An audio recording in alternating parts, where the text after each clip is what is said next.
Good morning student, তোমরা যারা major history নিয়েছো ফোর্থ সেমিস্টারে তাদের জন্য আমরা অলরেডি পেপার 6 সুপারফাস্ট সাজেশন নিয়ে আলোচনা করে দিয়েছি।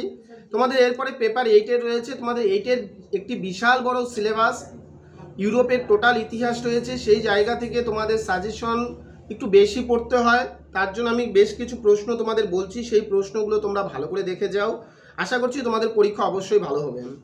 সবার প্রথমে যে প্রশ্নটা তোমাদের পরীক্ষার জন্য 100% কমন বলতে পারো সেটি হচ্ছে গিয়ে discuss the translation from feudalism two capitalism. 12 নম্বরের জন্য discuss the translation from feudalism two capitalism, অর্থাৎ ধনতন্ত্র থেকে সামন্ততন্ত্রের যে উত্তরণ প্রক্রিয়া, সেই উত্তরণ প্রক্রিয়া সম্পর্কে আলোচনা করো। কিভাবে ধনতন্ত্র থেকে সামন্ততন্ত্র, ফিউডালিজম টু ক্যাপিটালিজম অর্থাৎ সামন্ততন্ত্র থেকে ধনতন্ত্রে পৌঁছেছিল, এই প্রশ্নটা ভালো করে তোমরা অবশ্যই পড়বে। খুব কমন একটি প্রশ্ন তোমাদের এই বছর পরীক্ষার জন্য। এরপরে তোমরা 2 নাম্বার পড়বে যে ধর্ম সংস্কার আন্দোলনে মার্টিন লুথারের ভূমিকা আলোচনা করো। ধর্ম সংস্কার আন্দোলনে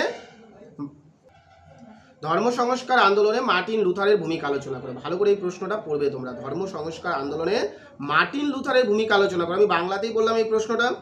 3 নাম্বার প্রশ্ন তোমরা পড়বে যে ইউরোপে ধর্ম সংস্কারের আন্দোলনের কারণ, ইউরোপে যে ধর্ম সংস্কার আন্দোলন হয়েছিল সেই কারণগুলি আলোচনা করো এবং ধর্ম সংস্কার আন্দোলনের প্রভাব আলোচনা করো।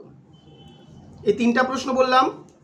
এরপরে তোমরা 4 নাম্বার যে প্রশ্নটি পড়বে যে ইউরোপের মূল্য বিপ্লব, প্রাইস রিভলিউশনস, ইউরোপের মূল্য বিপ্লবের কারণ ও ফলাফল আলোচনা করো। খুব ভালো করে পড়বে। ইউরোপের মূল্য বিপ্লব এবং মূল্য বিপ্লবের কারণ ও ফলাফল আলোচনা করো। এরপরে তোমরা 5 নাম্বার প্রশ্ন পড়বে সামন্ততন্ত্র কাকে বলে, সামন্ততন্ত্র পতনের কারণগুলি আলোচনা করো। সামন্ততন্ত্র কাকে বলে, সামন্ততন্ত্র পতনের কারণগুলি আলোচনা করো। এরপরে 6 নাম্বার তোমরা যে প্রশ্নটি পড়বে যে ভূমধ্যসাগরীয় বাণিজ্য, আটলান্টিক ওশেন্স রয়েছে, ভূমধ্যসাগরীয় বাণিজ্য যে আটলান্টিক মহাসাগরের দিকে বিস্তার লাভ করেছিল, সেই প্রশ্নটা তোমরা ভালো করে পড়বে। 6 নাম্বার প্রশ্ন। এবং এরপরে 7 নম্বরে তোমাদের 12 জন্য যে প্রশ্নটা পড়বে শিল্প বিপ্লব থেকে একটা প্রশ্ন পড়বে যে রেনেসাঁস রিলেটেড একটা প্রশ্ন পড়বে যে রেনেসাঁস কাকে বলে, হ্যাঁ, ইউরোপে রেনেসাঁসের কারণগুলি আলোচনা করো বা রেনেসাঁসের প্রভাব কি ছিল। রেনেসাঁস থেকে এই প্রশ্নটা পড়বে তোমরা 7 number.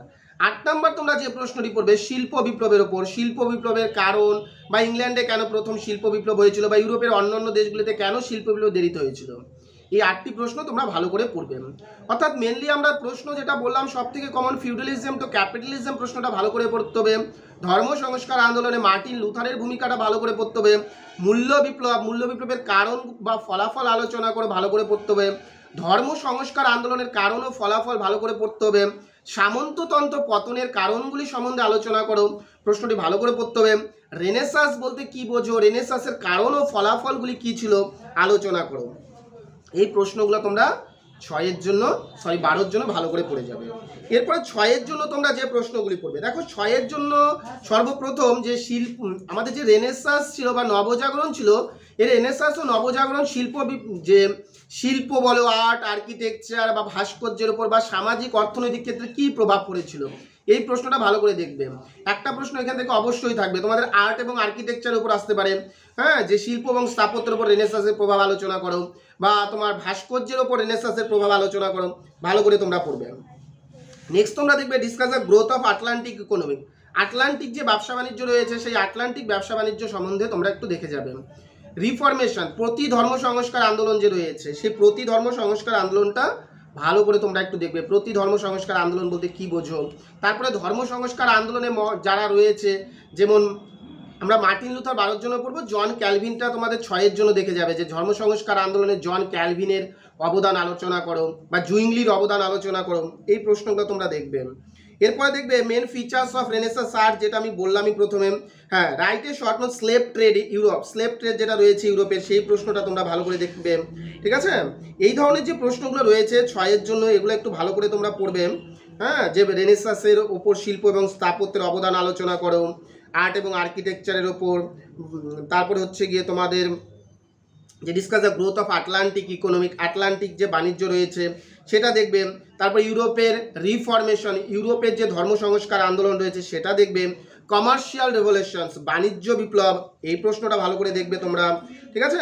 Discuss the feature of humanist movement, মানবতাবাদী আন্দোলনের ভূমিকাটা দেখবে। মার্টিন লুথার বা জন ক্যালভিন আমি বললাম, ঠিক আছে। এই ধরনের প্রশ্নগুলো, স্লেভ ট্রেড, এই ধরনের প্রশ্নগুলো যদি তোমরা 6-এর জন্য দেখো 7 থেকে 8টা প্রশ্ন, তাহলেই তোমাদের 6-এর প্রশ্ন কমপ্লিট হয়ে যাবে। এরপর 3-এর জন্য তোমাদের অনেক প্রশ্ন পড়তে হয়, তার মধ্যে অবশ্যই পড়বে what is the Renaissance, Renaissance কাকে বলে, হোয়াট ইজ দ্য হিউম্যানিস্ট, মানবতাবাদ বলতে আমরা কি বুঝি, ঠিক আছে।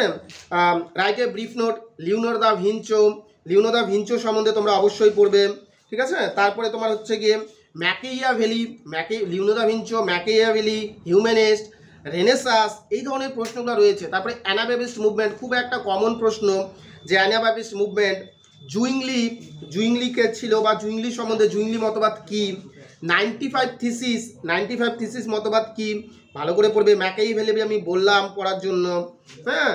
সিটি স্টেট রয়েছে, তারপরে তোমার হচ্ছে এই ধরনের যে প্রশ্নগুলো, ক্যাপিটালিজম বলতে আমরা কি বুঝি, হ্যাঁ। ইন্ডাস্ট্রিয়াল রিভলিউশনস কি, অ্যানাবাপ্টিস্ট আমি বলেছি, এনক্লোজার সিস্টেম কি, ঠিক আছে। এই ধরনের যে রিলেটেড এই কিছু প্রশ্ন পড়লেই তোমাদের হয়ে যাচ্ছে। পেপার 8টার সিলেবাস একটু বড় রয়েছে, তারপরেও যদি ভিডিওটাকে তোমরা ভালো করে শোনো, আশা করি তোমাদের প্রত্যেকটা প্রশ্নই কমন পড়বে। ধন্যবাদ সবাইকে, সবাই চ্যানেলটির সঙ্গে যুক্ত থাকবে, ধন্যবাদ।